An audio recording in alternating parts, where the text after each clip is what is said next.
परम श्रद्धेय श्री श्री रविशंकर जी महाराज, मंच पर उपस्थित संस्कार भारती संगठन के सभी माननीय पदाधिकारी, सभी कार्यकर्ता गण, सहयोगी गण एवं सज्जन माता भगिनी,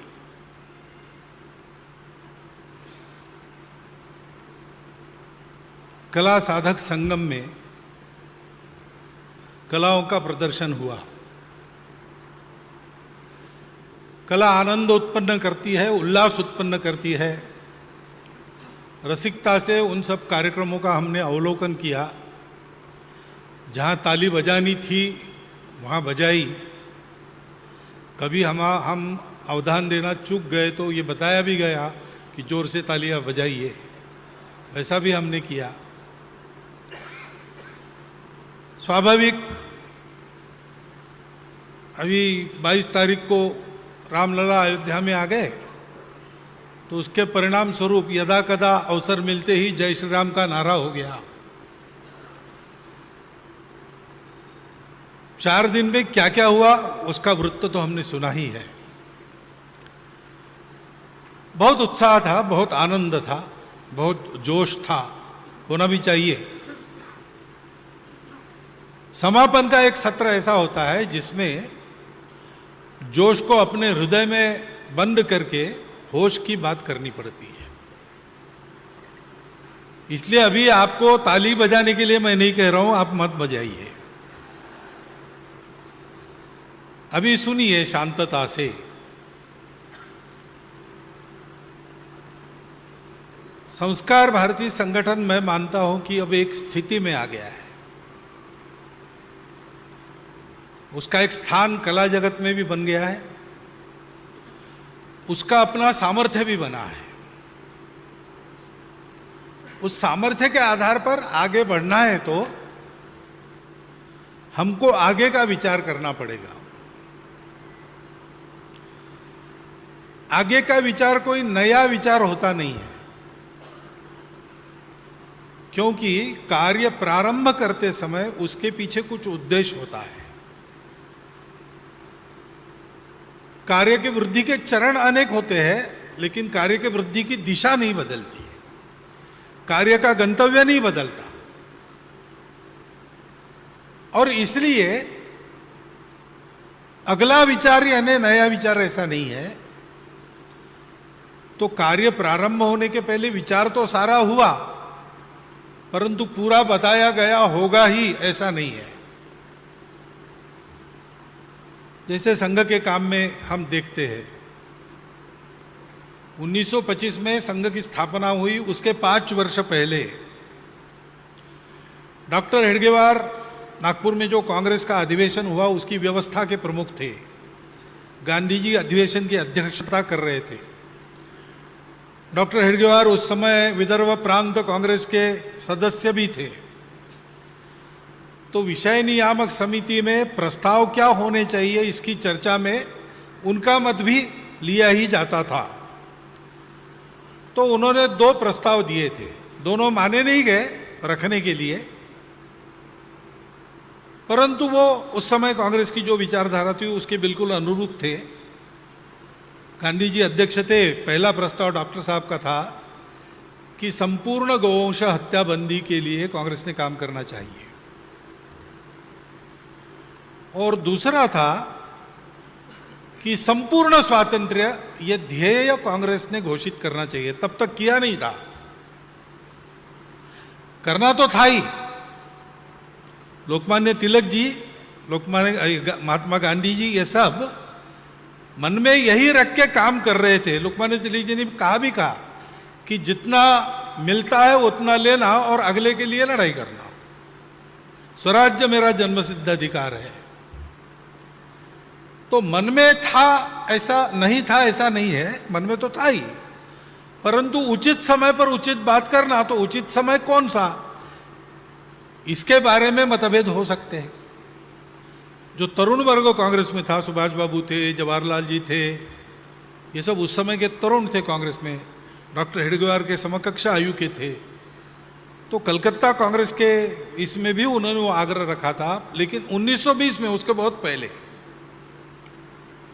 डॉक्टर साहब ने वो प्रस्ताव दिया, संपूर्ण स्वातंत्र्य कांग्रेस ने इसको अपना ध्येय घोषित करना चाहिए और स्वतंत्र भारत पूंजी के चंगुल से दुनिया भर के पीड़ित देशों को छुड़ाएगा, यह भी घोषित करना चाहिए। यानी संघ स्थापना के पूर्व ही डॉक्टर साहब जो विचार कर चुके थे उसमें भारत का भी विचार था और भारत के प्रभावशाली अस्तित्व के कारण दुनिया कैसी बनेगी उसका भी नक्शा उनके मन में तैयार था। लेकिन उन्होंने ये कुछ नहीं बताया संघ स्थापन करते समय। उन्होंने कहा संपूर्ण हिंदू समाज का संगठन करना है। अब करना है तो क्या करना है? रोज शाखा में आना है।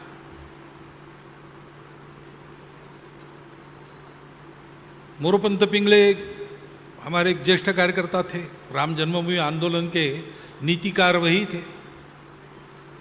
तो उन्होंने एक बार बौद्धिक में हमको बताया, बहुत बाद में,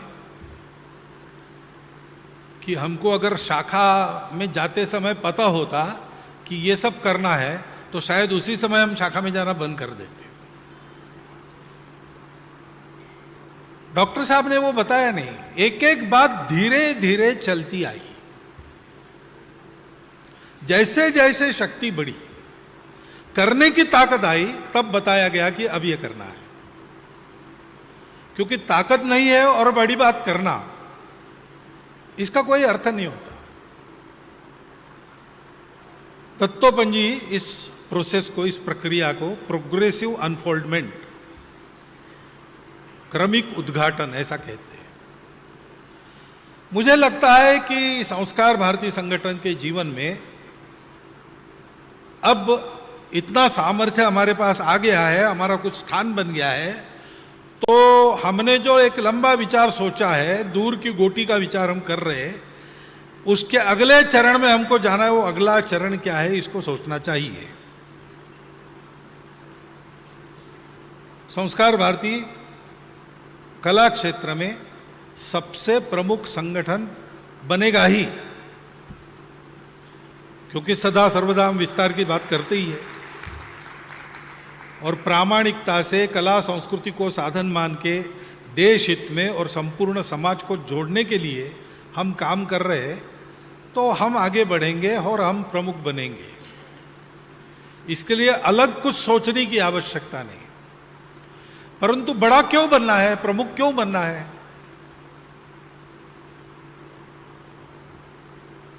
तो हम लोगों को भारतीय कला जगत में भारतीय कला विमर्श को स्थापित करना है। हम कलाकार हैं, अपनी कला का प्रदर्शन करते हैं, दूसरों की कलाओं का प्रदर्शन देखते हैं, रसिकता से उसकी दाद देते हैं, अपनी कला उत्कृष्टता से पेश करते हैं। केवल कला विषय रहता तो इससे समाधान होता, लेकिन फिर उसके लिए संगठन नहीं करना पड़ता। अपनी कला की साधना जितनी उत्कृष्ट है उतना स्थान अपने आप बन जाता है। परंतु कला संस्कार देने के लिए है, समाज को समरस बनाने के लिए है। एक ऐसा समाज जो संपूर्ण विश्व को स्वम स्वम चरित्रं शिक्षेरन् पृथिव्याम सर्वमानवा, अपने चरित्र का उदाहरण देकर उससे जीवन की सीख दे, ऐसा मानव समाज अपने देश में, अपने देश के समाज को बनाने के लिए अगर करना है तो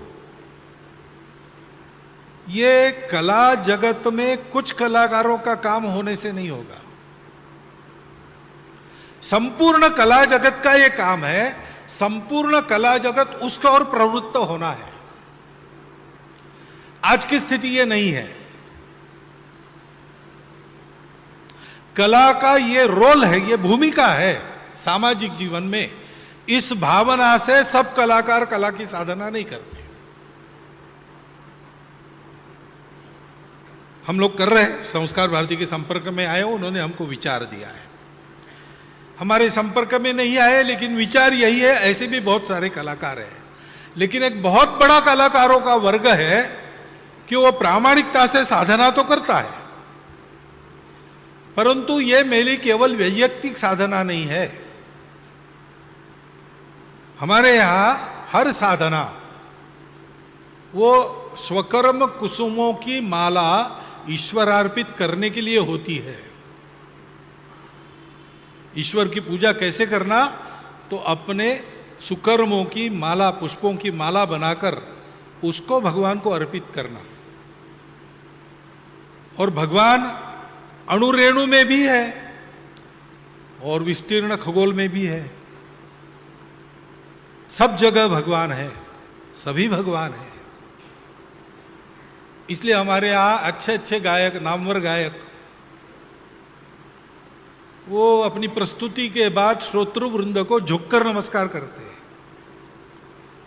वास्तव में उनका गाना सुनने के लिए आए हुए श्रोता उनको भगवान मानते हैं, लेकिन ये भगवान जो उनको भगवान मानते हैं उनको भगवान मानते हैं। समाज हमारा आराध्य है और उस समाज में कला जगत अपनी भूमिका करे तो सब कलाकारों को इसको जानना पड़ेगा, इसके प्रति सचेत रहकर अपनी साधना करनी पड़ेगी। तो फिर कला का विमर्श भारतीय विमर्श हो जाएगा। आज नहीं है। भारतीय कला का विमर्श क्या है? सत्यम शिवम सुंदरम है। वो सत्य पर चलता है, सत्य को छुपाता नहीं है। गूढ़ी गूढ़ी ऐसा नहीं होता है, वो सत्य को जैसा है वैसा बताता है, परंतु इस ढंग से बताता है कि उसको जानने के बाद, सत्य का ऐसा दर्शन करने के बाद सारी प्रवृत्ति शिवत्व की ओर मुड़ती है। अभी कला में विमर्श क्योंकि समाजोन्मुख नहीं है, कुछ निरर्थक विवादों में अटक जाता है, या फिर कला का विमर्श समाज में अपने निहित स्वार्थों की पूर्ति करने के लिए समाज को तोड़ने वाला विमर्श पैदा करने के लिए और मोड़ा जाता है। क्योंकि दुनिया का 2000 वर्षों का विमर्श अस्तित्व के लिए संघर्ष और बलवान जीतेगा, बलवान खाएगा, इन दो तत्वों पर आधारित है। और इसलिए उस विमर्श के चलते जो व्यवस्थाएं चलती आई है, उनको वैसा का वैसा कायम रखने में जिनका हित है, वो लोग समाज में हमेशा कुछ न कुछ विभाजन बना रहे हैं। इसी का प्रयास करेंगे। समाज में अभद्रता को ज्यादा सामने लाएंगे। अभद्रता, ये मैं काल्पनिक बात नहीं कर रहा हूं, सारी दुनिया इस संकट से पीड़ित है। विचारधारा को छोड़ दीजिए, बाजू रखिए, लेकिन अपने जीवन का मांगल्य, अपने जीवन की व्यवस्था, अपने व्यवहारों का अनुशासन, सब पर आक्रमण सारे देशों के लोग अनुभव कर रहे हैं। सबसे त्रस्त प्रगत देश है। वोकिज्म, कल्चरल मार्क्सिज्म, ऐसे अनेक नामों से ये बातें आती है, लेकिन इनका विचारधाराओं से कोई संबंध नहीं।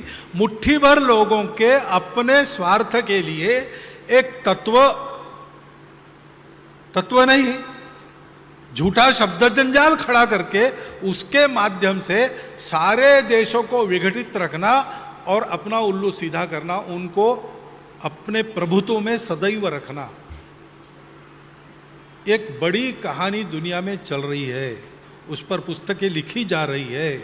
सब लोग चिंतित है इससे कैसा छुटकारा मिले। तो कला के द्वारा मांगल्य स्थापित करने वाला, कला के द्वारा समत्व स्थापित करने वाला, कला के द्वारा समरसता स्थापित करने वाला विमर्श, यह दुनिया में प्रभावी होने के लिए भारत को उस विमर्श को लेके खड़ा होना पड़ेगा।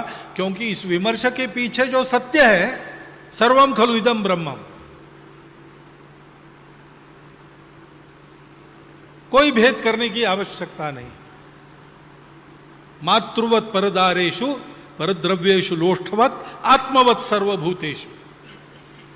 ये जिसका आधार है, उस संस्कृति को कला माध्यम से व्यक्त करने वाला विमर्श, वो प्रभावी होना चाहिए अपने देश समाज के लिए, अपने कला के लिए। जो ईश्वर प्रदत्त कर्तव्य है उसको सफल करने के लिए हमको ये कर्तव्य मिला है, इस ओर ध्यान देना पड़ेगा। और इसलिए समाज में आवश्यकताएं हैं, समाज में समस्याएं हैं, उनसे पीड़ित वर्ग है, जिनके प्रश्न हैं, ये सब नकारना नहीं, ये लेना है, ये हाथ में लेना है, उसमें हम जो कुछ कर सकते करना है। परंतु ये सारा शिवत्व की ओर जाए ऐसा विमर्श स्थापित करना है। उसकी सुंदरता हमारे यहाँ केवल शिवत्व अथवा केवल सत्यत्व पर हम कला की सुंदरता नहीं नापते। सत्य और शिव साथ चलता है तब कला सुंदर होती है, ऐसा हम मानते हैं। और सत्यम शिवम सुंदरम हमारी कला दृष्टि। अब ये काम करना है, काम करना है तो कार्यकर्ता चाहिए। अधिष्ठानम तथा कर्ता करणम च पृथक विधम विविधाश्च पृथक चेष्टा दैवम चैवात्र पंचमम। दैव है, उसका अपना है, समय आने पर ही होता है। मंदिर की लड़ाई 500 वर्षों से चली, लेकिन मंदिर अभी बना। तो किसी का त्याग कम था ऐसा नहीं, परिश्रम कम था ऐसा नहीं, सब ने सब किया, जितना कर सकते उतना किया, बलिदान भी चले गए। परंतु माली सींचे 100 घड़ा, ऋतु आए फल हो गए। लेकिन ये पांचवा है, दैवम च एव दैवम चैव अत्र पंचमम। उसके पहले के 4 पूरे करने पड़ते हैं। उसमें एक वैचारिक अधिष्ठान है, जिस विमर्श को लेकर हम चले वो विमर्श है।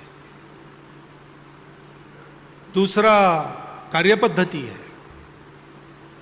तीसरा, उस कार्यपद्धति को सफल करने के लिए अनेक प्रकार की प्रयासों की आवश्यकता रहती है। लेकिन ये सब करने वाला कार्यकर्ता होता है, कर्ता।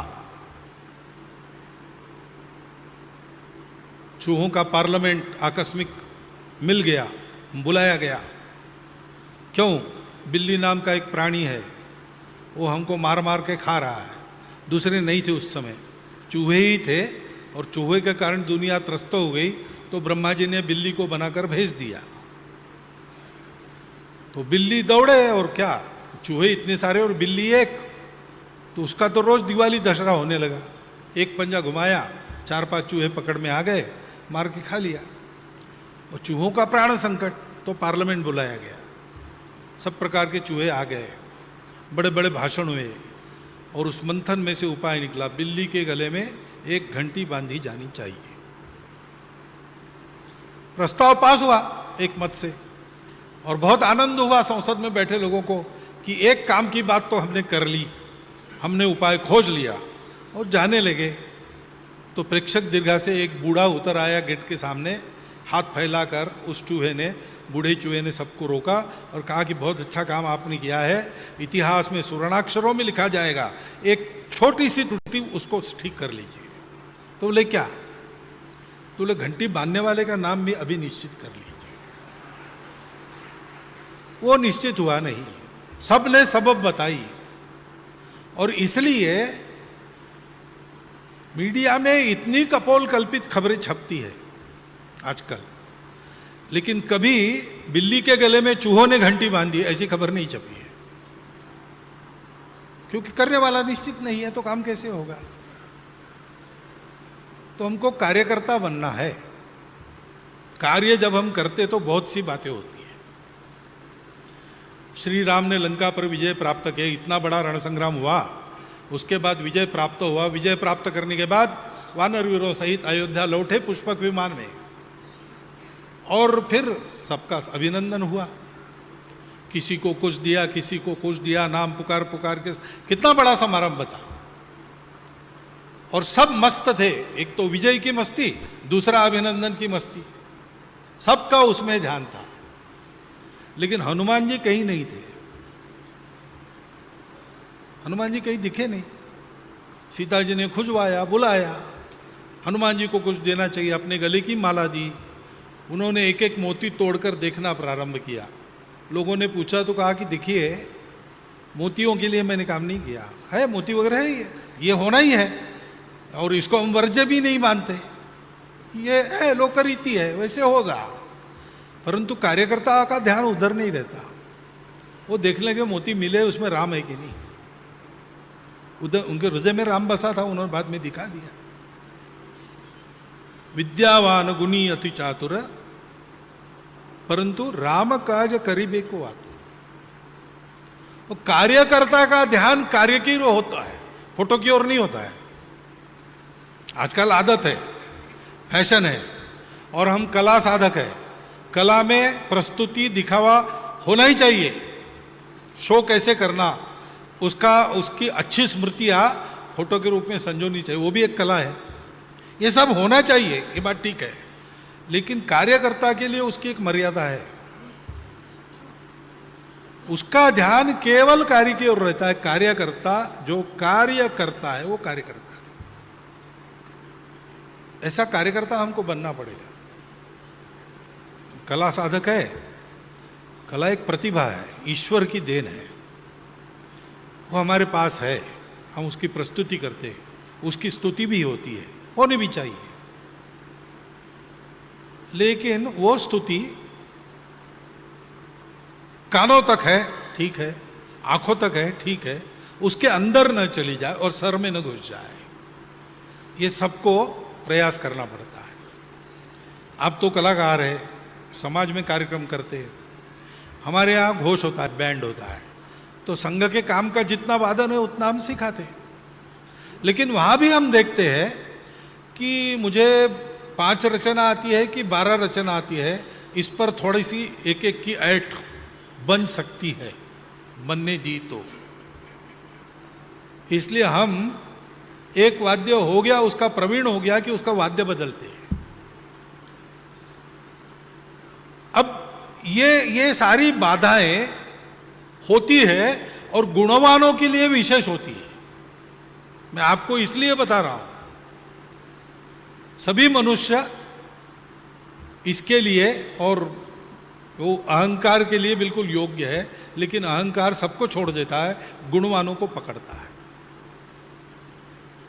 तो कार्यकर्ता इससे परे होना चाहिए, उसकी दृष्टि केवल कार्य पर। मुक्त संग, वो कार्यक्रम में लिप्त नहीं है।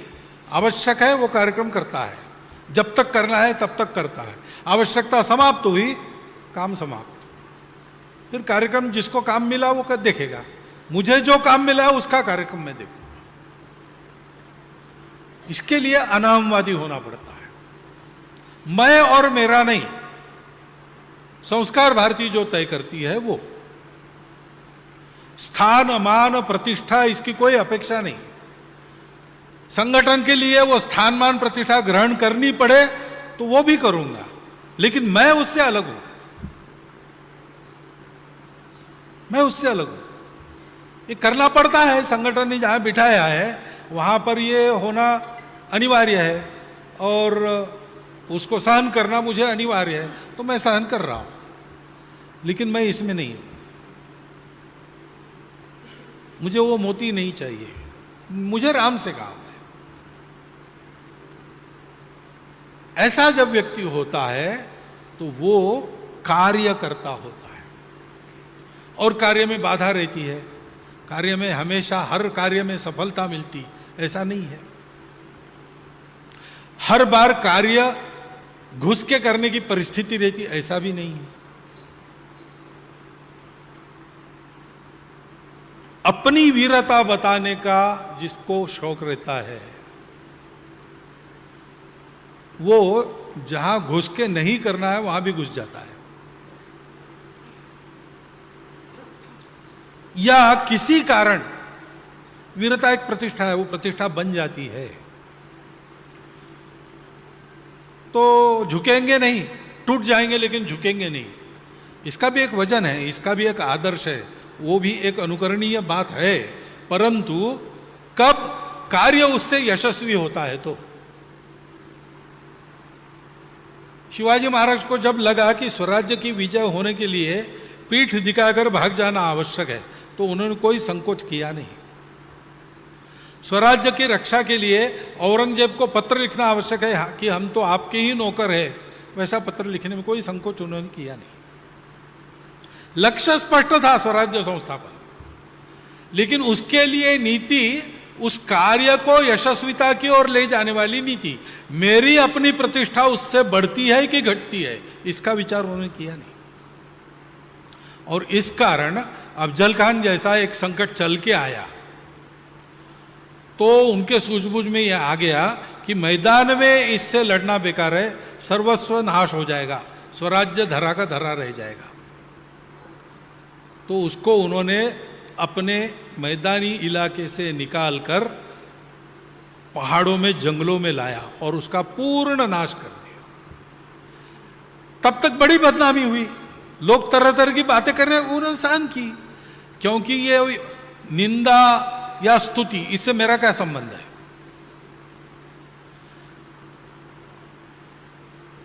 निंदन्तु नीति निपुणाः यदि वा स्तुवन्तु लक्ष्मी गृहे वसतु गच्छतु वा यथेष्टम् अद्यैव वा मरणमस्तु युगान्तरे वा न्यायात् प्रथ प्रविचलन्ति पदम न धीरा। सत्य और न्याय के आधार पर जिस पद को ग्रहण किया है, उस पद पर अपना धरा हुआ कदम विचलित न हो, इसकी परवाह केवल करते हैं। स्तुति, निंदा, धन प्राप्ति, मान प्राप्ति या नहीं हो, हानि हो उसकी, आप ही मरण मरे या मरण भला ऐसा जीना पड़े, लेकिन अगर यह होता है तो हम उसी पर चलेंगे। धृति, धैर्य चाहिए, उत्साह भी चाहिए, बिना उत्साह के तो काम होता नहीं, लेकिन उत्साह की भी मर्यादा है। कार्य यशस्वी हो इसलिए उत्साह दिखाना है, नहीं तो प्रतीक्षा करनी है। और इसके बाद भी सिद्धि असिद्धि निर्विकारा, सब बातें सब यशस्वी होती नहीं, करते रहना पड़ता है। इसलिए प्रयत्न पुरुषार्थ पूरा किया, निर्दोष किया, कार्य अपने हाथ है, फल प्रभु हाथ है, ऐसे चले। लोकमान्य तिलक जी मंडाले में चले गए 6 साल तक, वापस आने के बाद देखा कि जितनी जागृति की थी सब ठंडी हो गई, कोई भी साथ नहीं है। दूसरे दिन केसरी में उनका अग्रलेख आया, पुनश्च हरिओम, यानी ऐसा हो गया इसलिए अब छोड़ो पुनर्विचार को, ऐसा नहीं, यही रास्ता है, इसी से होगा, इसी से होगा तो फिर से पहले से शुरू करूंगा, अधिक निर्दोष करूंगा। इन कार्यकर्ताओं के गुणों की भी साधना करनी पड़ती है। हर पल इसको ध्यान में रखकर अपना व्यवहार ऐसा रखना पड़ता है, और अपने व्यवहार के आधार पर अपने संगठन में जो सहयोगी है, ये व्यवहार और दोस्ती, उनके आधार पर उनको भी ऐसा बनाना पड़ता है। संगठन की असली ताकत संख्या में नहीं है, उसकी बाकी गुणवत्ता में नहीं है, केवल 3 बातें हैं। ध्येय निष्ठा, ध्येय के लिए सब, मेरे लिए नहीं, ऐसा उसका फिर अनुशासन रहता है। कितना भी अच्छा प्लेयर मैं हूं, टीम में मैं हूं, तो हर बार एंट्री मैं ही करूंगा ऐसा नहीं है। कैप्टन बोलेगा किसने एंट्री करनी है वो करेगा,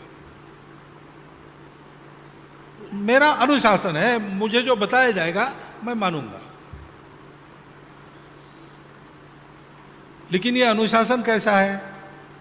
फोर्स्ड नहीं है, क्योंकि ध्येय निष्ठा भी उग्रता पैदा करती है, अनुशासन भी एक उग्रता पैदा करता है जिसमें जलना पड़ता है। लेकिन हंसते हंसते लोग इसलिए जलते हैं कि उसके साथ आत्मीयता रहती है, ये सब सुसह्य हो जाता है प्रेम से। संबंध हमारे आत्मीयता के रहे, एक दूसरे को बहुत प्रेम से देखने के रहे, एक दूसरे को आगे बढ़ाने के लिए रहे, बैर के, मत्सर के, ईर्ष्या के न रहे, ऐसे संबंध रहे। उसके लिए आवश्यक वाणी चाहिए, उसके लिए मन वचन चाहिए। उसके आधार पर अपने कार्य के लिए जो आवश्यक अनुशासन है वो स्वयं होकर पालन करते कराते हुए हम ध्येय को सतत सामने लेकर चलेंगे। ये हमारा बल है। इस बल के ऊपर चलते हैं तो फिर और किसी पर हम निर्भर नहीं रहते, फिर हम सत्य पर चल सकते हैं, हमको किसी का लिहाज करने की जरूरत नहीं रहती। ऐसे हमको चलना है, तब यह विमर्श स्थापित होगा सकेगा। हम इस बल को प्राप्त करने की स्थिति में आ रहे हैं, उसकी साधना हमको करनी पड़ेगी, ये गुणवत्ता उत्पन्न करनी पड़ेगी। उसके बलबूते अपने समाज में तरह तरह के कलाकार हैं, उनको जोड़ना पड़ेगा। समाज के तरह तरह की समस्याएं हैं, कला के द्वारा उनको उचित प्रबोधन मिले और समाज का मन बदले।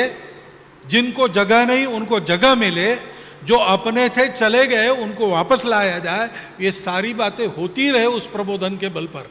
ऐसा प्रबोधन हमको आगे करना पड़ेगा, उसके लिए नई योजनाएं हाथ में लेनी पड़ेगी और उसके आधार पर हम आगे चलते हैं तो कला संस्कृति के क्षेत्र में भारत का विमर्श स्थापित होगा, जो सारी दुनिया को उनके लिए एक नया विमर्श देकर उसके आधार पर संपूर्ण दुनिया में मंगल की बात बुलवाएगा, अमृत के बोल बुलवाएगा। मन वचन और कर्म से सारा विश्व सुसंस्कृत बनेगा, मानवता बंधुभाव को मानकर चलेगा, सबको जोड़ लेगा, सबको साथ लेके आगे बढ़ाएगा। तो विश्वगुरु भारत सर्वेपि सुखिनः सन्तु सर्वे सन्तु निरामयाः सर्वे भद्राणि पश्यन्तु मा कश्चित् दुःख भाग् भवेत्, इस प्रकार के विश्व का निर्माण कर रहा है। यह बात होती हुई हो सकता है हम अपनी इसी जिंदगी में देख सकेंगे, ऐसा हम बढ़ सकते हैं। इतना अपना बल बढ़ा है, आगे का विचार आप कीजिए।